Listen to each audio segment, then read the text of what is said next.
Good morning दोस्तों। इसके पहले मैं कुछ बोलूँ, एक 2 मिनट की वीडियो है, आप लोग उसको देखिए फिर बात करते हैं इसके बारे में।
ये घटना आगरा की है, उत्तर प्रदेश की, और ये दिवाली वाले रात के दिन की घटना है। ये लड़की एक होटल में स्टे करती है और यहाँ पे 4 लोग इसके साथ दुष्कर्म करते हैं। और सबसे बड़ी बात तो ये कि इसमें एक लड़की भी शामिल है। मतलब मैं क्या ही बोलूँ, ऐसा वीडियो देखने के बाद मेरी रूह काँप गई। मैं कंट्रोल खो दिया था यार कि ये कब चल क्या रहा है, मतलब ऐसे कैसे हो सकता है? और ये लोग इतना आसानी से इसको खींच के ले जा रहे हैं, कोई बचाने वाला नहीं है, कोई कुछ बोलने वाला नहीं है। इनकी हिम्मत तो देखो, आपने वीडियो में देखा होगा कि कितना आसानी से खींच के ले जा रहे हैं, कोई डर नहीं है। ऐसा लग रहा है कि बाप का राज चल रहा है। अरे यार, ये सब किसकी वजह से हो रहा है? अगर आप सही मायने में पूछो ना, तो इसके ज़िम्मेदार सिर्फ़ और सिर्फ़ हम हैं। आप हैं, मैं हूँ ज़िम्मेदार इसका। अब आप बोलेंगे सर हम लोगों ने क्या किया है? हम कैसे ज़िम्मेदार हैं? तो बिल्कुल ज़िम्मेदार हैं। जब भी हमारे यहाँ पे कोई एमपी एमएलए आता है वोट माँगने, तब उनसे ₹500 लेके वोट दे देते हैं। एक दारू की बॉटल लेते हैं, वोट दे देते हैं। हम उस ये देखते हैं कि हमारी जात का है कि नहीं, हमारे धर्म का है कि नहीं। कभी आपने उनसे पूछा कि रेप की घटनाएँ क्यों हो रही हैं? और रेप से रिलेटेड आप क्या कानून बनाने वाले हो? मैं आपको वोट क्यों दूँ? आप महिलाओं के लिए क्या करने वाले हैं? आपने कभी पूछा? कभी नहीं।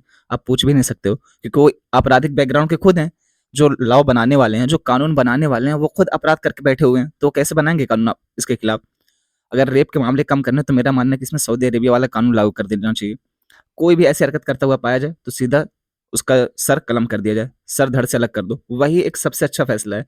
जब 4 से 6 लोग कैसे किया जाएगा ना, बाकी के 4 लाख 6 लाख लोग अपने आप डर के बिल में घुस जाएँगे। इनकी हिम्मत तो देखो यार, मतलब लड़के की कोई इज़्ज़त ही नहीं है, उसका कोई मायने ही नहीं है। और ये लोग इतने आसानी से क्यों कर पा रहे हैं? क्योंकि इनको पता है कि अगर मैं पकड़ा भी गया तो क्या होगा? कुछ घास दे करके और कुछ तकनीकी शब्दों का प्रयोग करके मैं छूट जाऊँगा, बेल पे चलूँगा, मेरा तो कुछ होना नहीं है। ये लड़की अकेली है, अपने सॉरी, आपने वीडियो में भी देखा होगा, ये लड़की बता रही है कि इसका कोई नहीं है, ना माँ है, ना बाप है, सिर्फ 4 बेटियाँ हैं छोटी-छोटी, और शायद ये इंडिपेंडेंट रह रही थी अपने हस्बैंड से। तो सोचिए कि इनके ऊपर क्या बीतेगी। हालाँकि चारों आरोपियों को पकड़ लिया गया है, पर क्या मतलब है ना, मुझे ये बताइए कि अगर एक बार किसी के साथ घटना हो गई, आप उसको पकड़िए, फांसी पे चढ़ाइए, उसका क्या ही मतलब है? जो इन्होंने झेला है, क्या उस चीज़ की भरपाई हम कर सकते हैं? जो इनके ऊपर बीती है, जो ये मानसिक दौर से गुज़र रही हैं, क्या उनकी भरपाई हम कर पाएँगे कभी ज़िंदगी में? Never ever. क्या समाज इनको इसी तरीके से एक्सेप्ट कर पाएगा जैसे पहले एक्सेप्ट करता था? कभी ज़िंदगी में नहीं। अगर ऐसी घटना कहीं भी देखने को मिले, ये तो सिर्फ़ एक घटना है जो हमारी जानकारी में आ गई, जो हमारे संज्ञान में आ गई। ऐसी बहुत सारी घटनाएँ रोज़ होती हैं, ना सिर्फ़ इंडिया में बल्कि वैश्विक स्तर पर। तो ये हमारी ज़िम्मेदारी बनती है। हम पूरी दुनिया को अगर नहीं रोक सकते हैं, तो कम से कम अपने क्षेत्र में तो रोकें। हमारे और आपके जैसे लोग आईएएस की तैयारी कर रहे हैं, आईपीएस की तैयारी कर रहे हैं, और बनने के बाद अपनी ज़िम्मेदारियों से मुकर जाते हैं। घूस लेने के चक्कर में, कभी बड़ी प्रॉपर्टी लेने के चक्कर में, कभी बड़ी गाड़ी लेने के चक्कर में, कभी नेता के दबाव में, कभी किसी और दबाव में, हम अपनी ज़िम्मेदारियों से पीछे हट जाते हैं, डर जाते हैं अपनी जॉब खो देने से, अपने आप की फैमिली को देख करके कि यार कहीं मेरे फैमिली के साथ कुछ गलत ना हो जाए। पर ये भी तो किसी की फैमिली की थी ना, इनकी भी तो 4 बेटियाँ हैं, अब इनके ऊपर क्या बीतेगी? और वो भी कह रहे हैं कि छोटी बेटियाँ हैं, तो उनके साथ क्या बीतने वाली है? जिसकी माँ के साथ शुरू में ऐसी कोई घटना देखने को मिल गई है, उन बेटियों के ऊपर क्या बीतेगा? उनकी पढ़ाई का ध्यान कौन रखेगा? और ये सफ़र कर गए, ये ज़िंदा बच गए, ये बहुत बड़ी बात है। जनरली ऐसे केसेज़ में ज़िंदा बचते नहीं हैं। भगवान ना करे कि अगर इनको कुछ हो गया, तो उनकी बेटियों का ध्यान कौन रखेगा? फिर वो बेटियों की क्या गलती थी, जिनके साथ ऐसी घटना देखने को मिले, वो तो अनाथ हो जाएँगी। और मैं अभी भी कह रहा हूँ, अगर ऐसी कोई भी घटना देखने को मिले और लगातार देखने को मिले ना, तो इसका ज़िम्मेदार आप और मैं हूँ। हम सब इसका ज़िम्मेदार हैं। हम अपने एमपी एमएलए से कभी नहीं पूछते हैं कि आप लोग ऐसा क्या कानून बनाने वाले हो जिससे कि रेप में कमी आ जाए? आप लोग ऐसा क्या कानून बनाने वाले हो कि हमें शिक्षा का अधिकार मिले? आप लोग ऐसा क्या कानून बनाने वाले हो कि हमें रोज़गार मिले? हमारी शिक्षा और स्वास्थ्य बेहतर हो? हम कभी नहीं पूछते। हम देखते हैं हमारे धर्म का है ना, ठीक है वोट दे दो। हमारी जात का है ना, ठीक है वोट दे दो। अरे यार, ये तो अपना भैया है, चलो वोट दे दो। चाहे उसको एक अक्षर भी ना पता हो और वो खुद कर्म कांड करके बैठा हुआ है, वो खुद किसी का रेप करके बैठा हुआ है। ऐसे आप बहुत सारे केसेस देखेंगे जहाँ पे जो एमपी एमएलए उनके ऊपर आपराधिक केस चल रहा है, किसी के मर्डर का, किसी की फिरौती का, किसी के रेप का। उसके बाद भी वो हमारे सांसद बन करके हमारे संसद में बैठे हुए हैं। ये किसकी ज़िम्मेदारी है? हमारी ज़िम्मेदारी है कि हम उनको बाहर निकालें। अगर आप कहेंगे कि नेताओं की गलती है, कुछ नेताओं की गलती नहीं यार। आप जो सुनना चाहते हो वही वो सुना रहे हैं। अगर आप धर्म जाति के नाम पे वोट देते हैं, तो धर्म जाति की बात कर रहे हैं। अगर आप शिक्षा के नाम पे माँगेंगे, आप शिक्षा की बात करेंगे, तो शिक्षा के नाम पे वोट माँगना शुरू करेंगे। आप स्वास्थ्य की बात करेंगे, तो स्वास्थ्य के नाम पे वोट माँगना शुरू करेंगे। मिला-जुला के गलती हमारी है। आप में से बहुत सारे लोग को मेरी बात बुरी लग रही होगी। लगनी चाहिए, बिल्कुल बुरी लगनी चाहिए, शायद तभी चेंज आएगा। अरे यार, मतलब ये वीडियो देख के मेरा पूरी रूह काँप गई। ऐसे कैसे हो सकता है यार? हालाँकि इनको मेडिकल के लिए भेज दिया गया है। अब ये ठीक हैं, मतलब इनकी डेथ नहीं हुई है, ठीक हैं। लेकिन वो जो 4 आरोपी थे उनको गिरफ्तार कर लिया गया है। पर क्या मतलब? वही मैं फिर भी कह रहा हूँ कि क्या मतलब गिरफ्तार कर लिया गया है? क्या हो जाएगा उससे? बस सज़ा मिल जाएगी। पर जो ये फ़ील कर रही हैं, क्या वो फ़ील कर पाएँगे वो कभी ज़िंदगी में कि इनके साथ क्या हुआ था? किसी लड़की की इज़्ज़त के साथ खिलवाड़ करना, उसके साथ इतना टॉर्चर करना। आप इनकी हालत तो देखो, दर्द से कराह रही हैं। मतलब कैसे-कैसे चीज़ें देखने को मिल रही है यार। मेरा वही मानना है कि अगर ऐसे कोई केसेज़ हैं भाई, इसको खत्म करने के लिए ना 2-4 लोग को ऑन द स्पॉट निपटा दो। सीधी-सी बात है। ये थोड़ा-सा एक्सट्रीम कंडीशन है, थोड़ा-सा एक्सट्रीम स्टेटमेंट है। अगर हम यूपीएससी की तैयारी कर रहे हैं, तो ऐसा सेंटेंस हमें कतई नहीं यूज़ करना चाहिए। हमें एक बैलेंस्ड आंसर देना है। लेकिन अगर मेरा पर्सनली व्यू पूछा जाए ना, तो मैं इसी को मानने वाला हूँ। और देखिए, अगर आपको यूपीएससी में जवाब देना है, तो आपको ये बहुत सारे पॉइंट तो मैं आगे बताने ही वाला हूँ कि यूपीएससी में क्या जवाब देना है। पर अगर सच में इसको खत्म करना है, तो वही एक तरीका है कि ऑन द स्पॉट निपटा दो। चलो, मैं मानता हूँ कि सारे केसेस सच नहीं होते हैं, सारे केसेस ऐसा नहीं होता कि लड़के रेप कर रहे हों और कई बार ऐसा उनको गलत भी फँसाया जाता है। पर जो सामने से दिख रहा है, जब आपने मेडिकल करा लिया, वेरीफाई करा लिया कि हाँ, इन्होंने किया है ज़बरदस्ती, तो फिर उनको क्यों रोक के रखते हैं यार? 5 साल, 7 साल, 10 साल, 14 साल लग जाता है उनको सज़ा दिलाने में। 14-14 साल के बाद उनको सज़ा मिलती है, पता चल रहा है कि इसमें जिसने केस किया था वही निपट गया है, उसको कैसा न्याय दे रहे हो? किसी की मौत के बाद उसको न्याय मिलने का क्या मतलब रह गया है? दिल्ली का निर्भया कांड, पूरे विश्व में उसने सुर्खियाँ बटोरी। उसके बारे में हमें पता था कि किसने किया, कैसे किया। उसके बाद भी हमको फांसी की सज़ा सुनाने के लिए लगातार प्रयास कर रहे हैं। अरे यार, ऐसे लोग का सर काटो ना, फेंको उठा के, तभी समाज में सुधार आएगा। यहाँ पे आदर्शवादी बातें मानने वाला कोई नहीं है। सबको ये लगता है कि चाचा विधायक हैं, छुड़वा लेंगे। एक फ़ोन जाएगा तो जो एसआई है उसकी हालत पतली हो जाएगी, तुरंत छोड़ देगा हमें। अगर पुलिस ईमानदारी से अपना काम करने लग जाए ना, तो यहाँ पे बहुत सारी चीज़ें अपने आप ही सुधर जाएँगी। कोई मूवी है, मुझे एग्ज़ैक्ट तो याद नहीं, उसमें कहते हैं कि अगर पूरी पुलिस फ़ोर्स ईमानदारी से काम करने लग जाए, तो मंदिर के सामने से एक चप्पल तक चोरी नहीं हो सकता है। और ये बात कई बार सही भी होती है। जैसे हमारे यहाँ पे कई बार ऐसे इंस्पेक्टर आए हैं कि एक ही बंदा है, उसका नाम पूरा शहर जान गया है कि यार देखो भागो ये आ रहा है, देखो वो मत करना ये आ रहा है। मतलब इस तरीके से उनकी दहशत बन गई थी, क्योंकि वो कुछ भी गलत नहीं करने देते थे। रात के 10 बजे के बाद बाहर टहलना नहीं है बिना किसी वजह के। इस तरीके की बहुत सारी चीज़ें उन लोगों ने लागू कर रखी थी। तो अगर एक पुलिस वाला सही हो जाता है, तो इतनी सारी चीज़ें सही देखने को मिलती है। अगर पूरी पुलिस फ़ोर्स ही सही हो जाए, तो सोचिए क्या हो जाएगा। मेरी आप सबसे यही रिक्वेस्ट है, इन द फ्यूचर अगर आप कुछ भी किसी भी पोस्ट पे जाते हैं, अगर आप पूरे भारत को नहीं बदल सकते, पूरी दुनिया को नहीं बदल सकते, तो कोशिश करिए कि कम से कम अपने क्षेत्र को बदल दीजिए। जहाँ पर भी आपकी आईपीएस के रूप में पोस्टिंग होती है, जहाँ पर भी आपकी आईएएस के रूप में पोस्टिंग होती है, तो आप कुछ ना कुछ ऐसे प्रावधान ज़रूर करिएगा कि ऐसी घटना बिल्कुल ही ना देखने को मिले, लगभग ना के बराबर देखने को मिले। एक भी घटना ऐसी ना हो कि किसी महिला की इज़्ज़त के साथ खिलवाड़ किया जाए। और देख लीजिए, एक सिंपल सी बात है कि कोई भी समाज जहाँ पे औरतों की इज़्ज़त नहीं दी जाती होगी, वो समाज कभी भी आगे नहीं बढ़ेगा। और ये हमारा देश है जहाँ पे स्त्रियों को देवी का दर्जा दिया जाता है। अगर ऐसे दर्जा देना है ना, तो रहने दो भाई, उसको सिर्फ स्त्री का दर्जा दो, उसकी इज्जत तो सेफ रहेगी। पता नहीं कौन कौन से किस्म के लोग हैं यार यहाँ। और उसमें भी अभी देखिए, घटना इनके साथ हुई है, इसमें भी बहुत सारे लोग इसका दोष देंगे कि लड़की की दोष है, लड़की की गलती है, कपड़े ऐसे क्यों पहनती है, ये बाहर क्यों जाती है, लेट नाइट बाहर क्यों गई। अरे यार, कौन से मानसिकता के लोग हो भाई।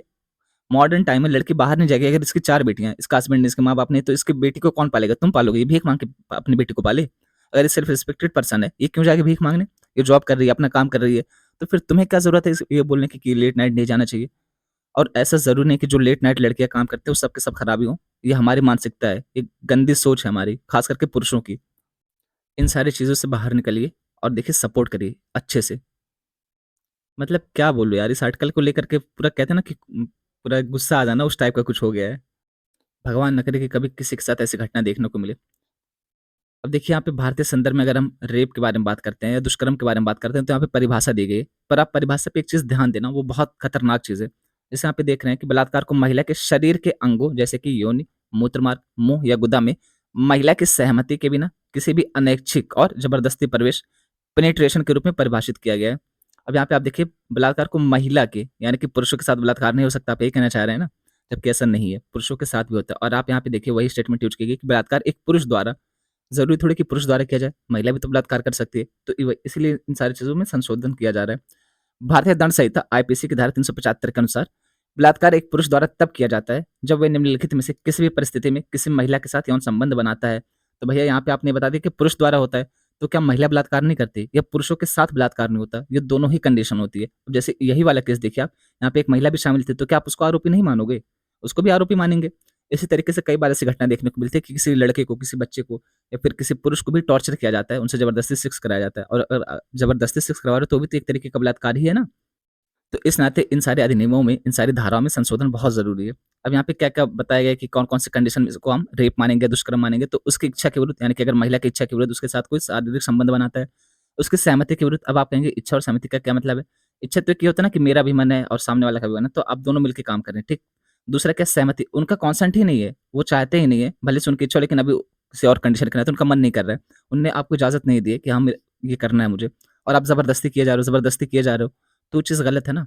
और यही आप देखें कई बार वैवाहिक बलात्कार के लिए ये पॉइंट बन जाता है, क्योंकि वैवाहिक बलात्कार में क्या होता है, जब एक बार शादी हो जाती है तो पुरुषों को सामान्यतः ये लगता है कि महिला तो मेरी प्रॉपर्टी है, मैं जैसे चाहूँ उसको वैसे यूज़ करूँ। जब मेरा मन करेगा तब ये सारी चीज़ें करनी पड़ेंगी क्योंकि उस पे मेरा अधिकार है।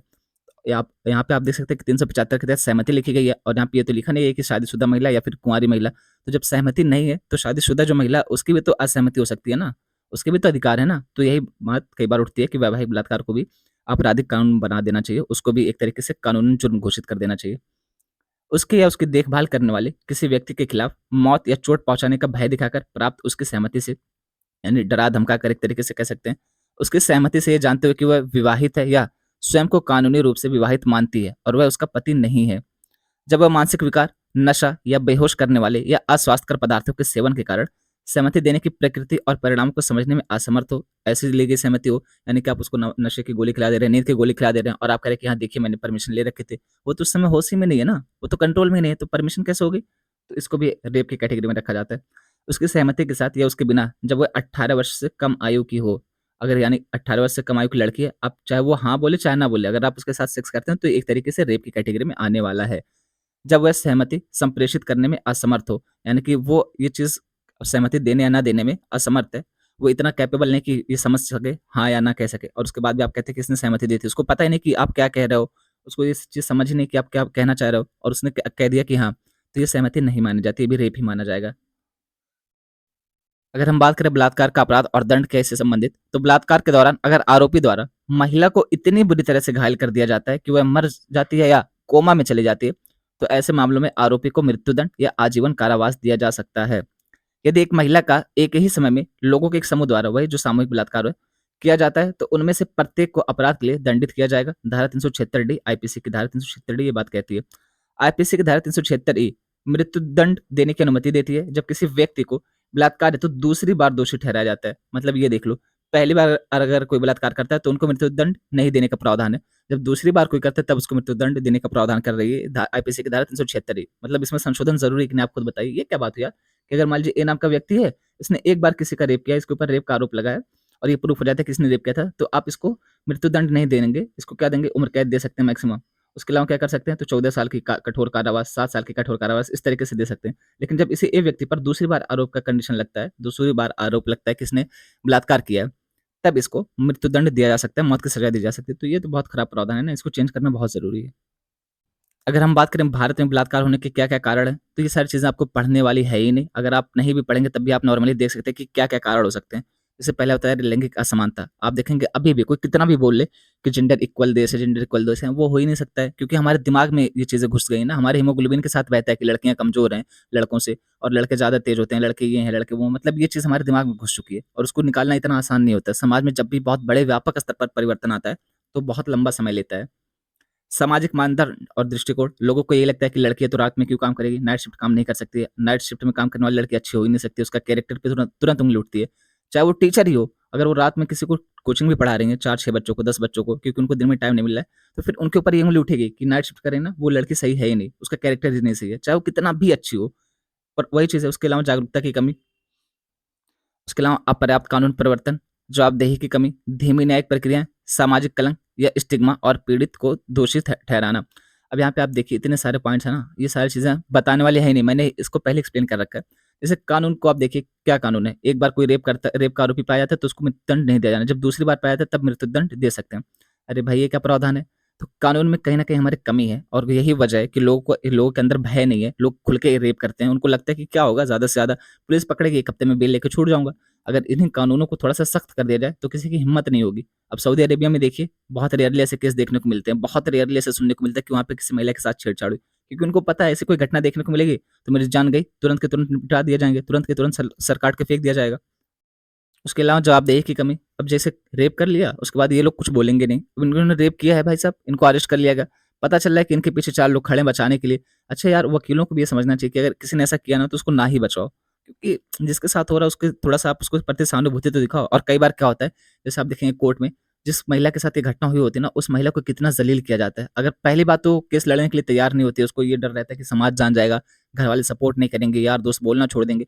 और जैसे-तैसे अगर कोई महिला खड़ी भी होती है, तो उसको कोर्ट में इतना ज़लील किया जाता है कि कैसे हुआ, किसने किया पहले, कहाँ पे था, कैसे था, क्या पिलाया गया था, मतलब इतना सारा सवाल ना कि वो लड़की खुद घबरा के कहती है कि मुझे ये केस चाहिए ही नहीं। उसके अलावा बताया यार धीमी न्यायिक प्रक्रिया, आज केस दायर हो रहा है और इनको सज़ा मिल रही है 15 साल बाद, पता चल रहा है कि जिसने केस दायर किया था वो व्यक्ति ही नहीं बचा है, उसकी मृत्यु हो चुकी है और इनको सज़ा मिल रही है उसके बाद। क्या मतलब है ऐसी चीज़ों का? सामाजिक कलंक या स्टिग्मा और पीड़िता को दोषी ठहराना। अब ये वही चीज़ जो है कि अगर लड़की है तो लेट नाइट काम नहीं करना है, तुम क्यों ऐसे कपड़े पहनते हो, कपड़े पहनने की वजह से रेप हुआ है, तुम्हारी हरकतों की वजह से हुआ है, ऐसी चीज़ें बोलना। अरे यार! ऐसा कुछ नहीं है भाई। मतलब अब क्या ऐसे लोग के लिए क्या ही कहा जाए, ऐसे लोग के लिए 2 शब्द कहना भी बेकार है। ये सब मतलब बहुत ही निम्न सोच आप कह सकते हैं, बहुत ही घटिया सोच है। जिनको ये लगता है कि कपड़े पहनने की वज़ह से हो रहा है या फिर ऐसी चीज़ों की वज़ह से हो रहा है कि आप काम कर रहे थे, वर्किंग पर्सन की वज़ह से हो रहा है। ऐसे लोग के लिए कुछ भी बोलना बेकार ही है। उन लोग की माइंडसेट ऐसा बन चुका है, उनको समझ नहीं आने वाला है। तो ये सारे भारत में बलात्कार होने के प्रमुख कारण हैं। हालाँकि अच्छा देखिए, ये शब्द कितना बुरा लग रहा है ना, बलात्कार, बलात्कार सुन के ही इतना अजीब-सा लगता है। तो जिसके साथ बीत रही होगी उसके ऊपर क्या बीत रही होगी यार। भारत में यौन शोषण या बलात्कार से संबंधित कानून कौन-कौन से हैं? तो जैसे आपराधिक कानून संशोधन अधिनियम 2013, उसके अलावा आप देखेंगे पॉक्सो अधिनियम है, यौन अपराधों से बच्चों का संरक्षण अधिनियम 2012। 2013 वाले कानून में अगर हम देखते हैं, आपराधिक कानून संशोधन अधिनियम 2013 में, इस अधिनियम के तहत बलात्कार की न्यूनतम सज़ा को 7 वर्ष से बढ़ाकर 10 वर्ष कर दिया गया है। इसके अतिरिक्त पीड़ित की मृत्यु के मामले में न्यूनतम सज़ा को विधिवत बढ़ाकर 20 वर्ष कर दिया गया है। यानी कि जिसके साथ रेप होता है, जिसके साथ ऐसी घटना देखने को मिलती है, अगर उसकी मृत्यु हो जाती है, तो उसकी न्यूनतम सज़ा मिनिमम तो उसको 20 साल की सज़ा दी जाएगी, मैक्सिमम वो उम्र कैद हो सकती है, फांसी की सज़ा हो सकती है। उसके अलावा अगर हम पॉक्सो एक्ट के बारे में बात करें, इसके बारे में एक बार हम लोग बहुत डिटेल्स में बात कर चुके हैं। इस अधिनियम को बच्चों को यौन अत्याचार, यौन उत्पीड़न और अश्लील साहित्य से बचाने के लिए लाया गया था। पॉक्सो अधिनियम के तहत सहमति की आयु बढ़ाकर 18 वर्ष कर दी गई, जो वर्ष 2012 तक 16 वर्ष थी। पहले सहमति की आयु कितनी थी? 16 वर्ष। लेकिन आप देखेंगे कि हमारे यहाँ पे वोट देने का अधिकार, मत देने का अधिकार कितने पे है? तो 18 वर्ष पे। तो ये माना जाता है जनरली कि 18 वर्ष का बच्चा हो गया तो बालिग हो गया, समझदार हो गया। इस नाते इस एक्ट की भी जो यहाँ पे उम्र थी, वो उसको बढ़ा करके 18 वर्ष कर दिया गया। और 18 वर्ष से कम उम्र के लोगों के लिए सभी यौन गतिविधियों को अपराध की श्रेणी में सूचीबद्ध कर दिया गया, भले ही 2 नाबालिगों के बीच तथ्यात्मक रूप से सहमति हो। यानी कि अगर 2 नाबालिग भी, उनको ये लगता है कि हाँ सहमति है, दोनों ही राज़ी हैं, लेकिन उनकी उम्र 18 वर्ष से कम है, तो वो अपराध की कैटेगरी में आने वाला है। बच्चे की रक्षा, सुरक्षा और सम्मान सुनिश्चित करने हेतु विभिन्न अपराधों के लिए सज़ा बढ़ाने के प्रावधान करने के लिए इस अधिनियम में वर्ष 2019 में भी संशोधन किया गया था। अगर हम बात करें बलात्कार पीड़िता के अधिकार क्या-क्या हैं, उसके पास कौन-कौन से राइट्स होते हैं, वो क्या-क्या कदम उठा सकती हैं। तो इसमें पहला है ज़ीरो एफआईआर का अधिकार। अब देखिए होता क्या है, कई बार जैसे मान लीजिए कि आप निवासी ए क्षेत्र के हैं, घटना किसी के साथ यहाँ पे बी क्षेत्र में हो रही है। तो अब यहाँ से ये यहाँ पे तो रिपोर्ट लिखाने आएँगे नहीं। पहले क्या होता था, पुलिस वाले कहते थे कि हमारे क्षेत्र का मामला नहीं है, आप कहीं और पे जाके एफआईआर लिखवाइए, जहाँ पे आपका क्षेत्र है वहाँ पे मामला लिखवाइए। तो इसको खत्म करने के लिए ज़ीरो एफआईआर का अधिकार दिया गया है। ज़ीरो एफआईआर क्या होता है कि आप जहाँ पे भी हैं, आपके साथ जहाँ पे भी घटना देखने को मिली, आप उसी पुलिस स्टेशन में जहाँ पर भी आपको नज़दीक पड़े, सबसे नज़दीक पुलिस स्टेशन जो है, आप वहाँ पे जाकर एफआईआर लिखवाइए। और वो जब एफआईआर लिखवाते हैं तो इसी को ज़ीरो एफआईआर कहा जाता है। बाद में भले से इसको ट्रांसफ़र कर दिया जाए आपके क्षेत्र में या कहीं पर भी, जहाँ पर जैसे घटना देखी जाए कि कहाँ पे ट्रांसफ़र करने लायक है, वो ट्रांसफ़र करेंगे इस एफआईआर को। लेकिन जहाँ पे आप हैं उस समय, वर्तमान समय आप जहाँ पर भी हैं, इसके सबसे करीब जो भी पुलिस स्टेशन है, आप यहाँ पर जाकर के एफआईआर लिखवा सकते हैं। कोई मना नहीं कर सकता है एफआईआर लिखने से। कोई ये नहीं कह सकता कि हमारे कानून क्षेत्र के बाहर आता है, ये हमारा अधिकार नहीं है, ये हमारे अधिकार क्षेत्र के बाहर है। कोई ऐसी आपको एक्सक्यूज़ नहीं दे सकता है। उसके अलावा मुफ्त चिकित्सा का अधिकार, आपराधिक प्रक्रिया संहिता सीआरपीसी की धारा 357 सी के तहत कोई भी निजी अथवा सरकारी अस्पताल बलात्कार पीड़ितों के इलाज के लिए शुल्क नहीं ले सकता है। यहाँ पे अच्छा पॉइंट है कि चाहे वो निजी अस्पताल हुआ, प्राइवेट हुआ, चाहे सरकारी हॉस्पिटल हुआ, एक भी पैसा वो नहीं लेगा। पूरा मुफ्त इलाज करेगा। उसका पैसा कौन पेमेंट करेगा? तो गवर्नमेंट पेमेंट करेगी अगर निजी हॉस्पिटल में ये इलाज करवाते हैं। सॉरी, प्राइवेट हॉस्पिटल में अगर ये इलाज करवाते हैं। उसके अलावा टू फिंगर टेस्ट का प्रावधान खत्म। अच्छा, ये देखिए बहुत अच्छा कदम उठाया था सुप्रीम कोर्ट ने। टू फिंगर टेस्ट एक तरीके से कह सकते हैं कि फिर से जो बलात्कार जिसके साथ हुआ था उसको और भी ज्यादा ह्यूमिलेट किया जाता था, उसके ऊपर और भी ज्यादा अत्याचार किया जाता था। यार एक तो उसके साथ बलात्कार हुआ, उसके अलावा आप उसका टू फिंगर टेस्ट कर रहे हो, दो फिंगर से आप देख रहे हो कि उसके साथ हुआ है बलात्कार या नहीं हुआ है। क्या मतलब, क्या मानसिकता है? और टू फिंगर टेस्ट के पीछे ना कोई वैज्ञानिक कारण था ही नहीं, मतलब वैज्ञानिक रूप से प्रूफ नहीं हुआ था कि टू फिंगर टेस्ट सही है। वैज्ञानिक लोग इसको मानते नहीं कि सही है। मतलब इसमें चेक क्या करते थे? इसमें चेक करते थे कि जो मांसपेशियां हैं प्राइवेट पार्ट की, वो शिथिल पड़ गई हैं, मतलब वो ढीली पड़ गई हैं। अगर ढीली पड़ गई हैं तो हाँ बलात्कार हुआ है, अगर नहीं पड़ी हैं तो नहीं हुई। ये क्या बात हुई यार? मतलब सबकी बॉडी अलग अलग तरीके से रिएक्ट करती है। कोई ज़्यादा नाजुक है, कोई कठोर है, कोई कैसी परिस्थिति में रह रहा है उसकी वजह से उसकी बॉडी उस तरीके से बन गई। कोई पहाड़ी इलाकों में रहता है तो उनकी बॉडी उस हिसाब से ढल गई है, कोई मैदानी इलाकों में रहता है तो उनकी बॉडी उस हिसाब से ढल गई है। तो इस बेस पे आप नहीं कह सकते हैं। इसके पीछे कोई वैज्ञानिक तर्क था ही नहीं, इस नाते इसको सुप्रीम कोर्ट ने खत्म कर दिया था। और ये बहुत ही अच्छा कदम है, बहुत ही अच्छा कदम है। यहाँ पे महिलाओं के सम्मान के लिए बहुत ही अच्छा कदम है। मतलब एक तो उनके साथ रेप हो रहा है, दूसरी बात कि कोई डॉक्टर इनका टू फिंगर टेस्ट कर रहा है। क्या मानसिकता है यार? उसके अलावा मुआवजे का अधिकार, सीआरपीसी की धारा 357 ए के रूप में एक नया प्रावधान पेश किया गया है। यह पीड़ित के लिए मुआवजे से संबंधित है। भारत में बलात्कार से संबंधित कुछ प्रमुख निर्णय के बारे में अगर हम बात करें तो तुकाराम और गणपत बनाम महाराष्ट्र राज्य 1972। अच्छा, एक चीज और मुझे अभी याद है, ये जो महाराष्ट्र है ना, इसने भी एक अच्छा कदम उठाया है। इसने ये बताया कि जो जघन्य अपराध होते हैं, खास करके जैसे बलात्कार वाले कंडीशन में, तो इसके लिए इन्होंने न्यूनतम सजा मौत रखी है। और खास करके जब बच्चों के साथ होता है तो इसके लिए इन्होंने फांसी की सजा रखी है। ये अच्छा फैसला है इनके लिए। इसको मथुरा बलात्कार मामला भी कहते हैं। ट्रायल कोर्ट के फैसले ने आरोपी के पक्ष का समर्थन किया, जिसमें कहा गया कि यौन संबंधों की आदि होने के कारण मथुरा की सहमति स्वैच्छिक थी। हालांकि बॉम्बे उच्च न्यायालय ने फैसले को रद्द कर दिया और आरोपी को कारावास की सजा सुनाई। सर्वोच्च न्यायालय ने बाद में अभियुक्तों को बरी कर दिया, जिससे जनता में आक्रोश फैल गया। इस मामले के बाद बलात्कार कानूनों में सुधार की आवश्यकता महसूस की गई। दूसरा क्या है? तो पंजाब राज्य बनाम गुरमीत सिंह 1984 का मामला। सर्वोच्च न्यायालय ने निचली न्यायपालिका को सलाह दी कि पीड़िता को चरित्रहीन के रूप में नहीं वर्णित किया जाना चाहिए। वही चीज जो मैं आपको भी बता रहा था कि ऐसे सवाल पूछते हैं कि उनको कैरेक्टरलेस प्रूव करते हैं, भले ही वह यौन संबंधों की आदि हो। मतलब भले से ही, भाई देखो, किसी को सेक्स करना वो उसकी पर्सनल लाइफ है ना। अगर वो कोई यौन संबंध बनाना चाहते हैं या उसको अच्छा लगता है तो उसकी पर्सनल लाइफ है। आप इस बेस पे उसको कैरेक्टरलेस नहीं कह सकते। और ये मैं नहीं, ये सुप्रीम कोर्ट खुद कह रहा है। और अब आपकी मानसिकता चाहे जो हो, एज अ स्टूडेंट और एज अ अच्छे नागरिक, जो सुप्रीम कोर्ट कहता है उसका आपका समर्थन करना है। सुप्रीम कोर्ट कोई भी बात हवा में नहीं कहता है। और अगर आपसे यूपीएससी इंटरव्यू में पूछा जाता है तो आपको सुप्रीम कोर्ट का ही हवाला देते हुए अपनी बातें रखनी है। ये फैसला मामले की जांच के दौरान बलात्कार के कृत्य पर ध्यान केंद्रित करने की आवश्यकता पर जोर देता है, न कि पीड़िता के चरित्र पर। यानी यहाँ पे इस मामले में ये कहा गया सुप्रीम कोर्ट द्वारा कि देखिए, आप लोग जब भी केस डिस्कस करें तो जो केस है उसके बारे में डिस्कस करो। वो लड़की कैसी है उसके बारे में डिस्कस ना करो, वो पीड़िता कैसी है, उनका कैरेक्टर कैसा है उसके बारे में डिस्कस ना करो। इसके बारे में डिस्कस करो कि क्या परमिशन थी या नहीं, क्या रेप हुआ या नहीं हुआ है, उसके बारे में डिस्कस करो।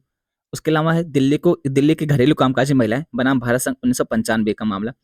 इस मामले में सर्वोच्च न्यायालय ने अहम दिशा निर्देश दिए। कौन कौन से दिशा निर्देश दिए थे? तो यहाँ पे यौन उत्पीड़न के मामलों में शिकायतकर्ता को कानूनी प्रतिनिधित्व प्रदान करना।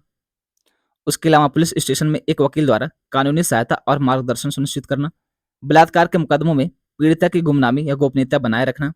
एक आपराधिक चोट मुआवजा बोर्ड की स्थापना करना। बलात्कार पीड़ितों को अंतरिम मुआवजा प्रदान करना। यदि बलात्कार के कारण पीड़िता गर्भवती हो जाती है तो चिकित्सा सहायता प्रदान करना और गर्भपात की अनुमति देना। तो ये सारे दिशा निर्देश किसने दिए थे? हमारे सुप्रीम कोर्ट ने दिया था। और जो सुप्रीम कोर्ट अगर एक कोई दिशा निर्देश देती है तो आप उसका यूज कर सकते हैं अपने आंसर राइटिंग में, एस्से में। उसके अलावा अगला केस है बी गौतम बनाम सुरक्षा चक्रवर्ती 1996 का मामला। सर्वोच्च न्यायालय ने कहा कि अंतरिम मुआवजा के रूप में रेप पीड़िताओं को 1,000 रुपए प्रतिमाह सहायता दी जा सकती है। अध्यक्ष रेलवे बोर्ड बनाम चंद्रिमा दास 2000 का मामला। सर्वोच्च न्यायालय ने कहा कि बलात्कार पीड़िता को संवैधानिक प्रावधानों के आधार पर, घरेलू न्यायशास्त्र और अंतर्राष्ट्रीय मान्यता के आधार पर, मानवाधिकार न्यायशास्त्र के आधार पर मुआवजा दिया जा सकता है। मैं फिर से वही चीज कह रहा हूँ कि आप मुआवजा दे देंगे, आप उनको सजा दे देंगे, पर क्या इससे जिसके ऊपर जो चीज बीती है, जो पीड़िता है उनके ऊपर जो चीज बीती है, क्या उसका सुधार हो सकता है? कि उसमें कोई बदलाव आएगा? क्या उनकी हालत आप सुधार पाओगे? जो मानसिक स्थिति उनकी बीती है, क्या उसमें हम कोई सुधार कर पाएंगे? कतई नहीं, नेवर एवर। ये हमारी जिम्मेदारी बनती है यार। हम ऐसी घटना होने क्यों दे रहे हैं? ये हमारी जिम्मेदारी बनती है। ये आपके यूपीएससी मेंस 2023 का पीवाईक्यू का क्वेश्चन है, जीएस थर्ड का। बात करिए बांधों की विफलता हमेशा प्रलयकारी होती है, विशेष रूप से नीचे की ओर। जिसके परिणाम स्वरूप जीवन और संपत्ति का भारी नुकसान होता है। बांधों की विफलता के विभिन्न कारणों का विश्लेषण कीजिए। बड़े बांधों की विफलता के 2 उदाहरण दीजिए, अगर आप लोग लंबे समय से मेरे साथ जुड़े हैं 3-4 महीने से। तो ये वाला आप कह सकते हैं क्वेश्चन हमने बहुत अच्छे से डिस्कस किया है, बांधों की सुरक्षा को लेकर के डैम सेफ्टी एक्ट जो था 2021 वाला। जब मैं वो डिस्कस कर रहा था, तब मैंने आपको ये बताया था कि बड़ी बात जो है, उसमें कई सारी घटनाएँ देखने को मिली, जैसे उत्तराखंड में देखने को मिली थी। ऐसी बहुत सारी घटनाएँ बाँधों की विफलता को देखने को मिली है, और कितने बड़े बाँध हैं भारत में, कितने छोटे बाँध हैं, बाँधों में कौन-सा देश पहले स्थान पर है, कौन-सा दूसरे स्थान पर है, भारत कौन-से स्थान पर है, और इसके जो अधिनियम उसमें क्या-क्या प्रावधान किए गए हैं, राज्य के लिए क्या प्रावधान है, राष्ट्र स्तर पर क्या प्रावधान है। ये सारी चीज़ें इतना डिटेल में डिस्कस किया ना मैंने कि अगर आप उसको लिखने चाहेंगे, तो आपको शब्द ज़्यादा पड़ जाएगा, क्योंकि 150 शब्द में लिखना है, तो यहाँ पे शब्द कम पड़ जाएँगे, और जो आपने डिस्कस कर रखा है आर्टिकल, वो ज़्यादा हो जाएगा। तो उसको समराइज़ करके अच्छे से लिखिएगा। उम्मीद है कि इस वाले क्वेश्चन को तो कम से कम बहुत अच्छे से लिखेंगे आप सब।